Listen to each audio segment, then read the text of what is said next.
I'm just a fancy peddler. I'm peddling software. That's what we do. Some of you don't really know what FNC does, and I would feel remiss without talking about FNC and what we do as a company. And you have to make what you're doing very succinct. We do three things.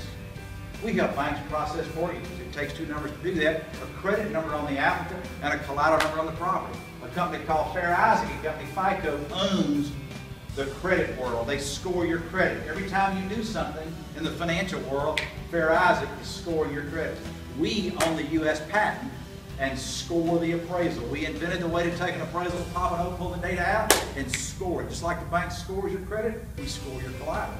That's our first business. Our second business, every time the bank scores your credit, they share with one of three companies: Equifax, Experian, and TransUnion. Those are the nation's credit depositories.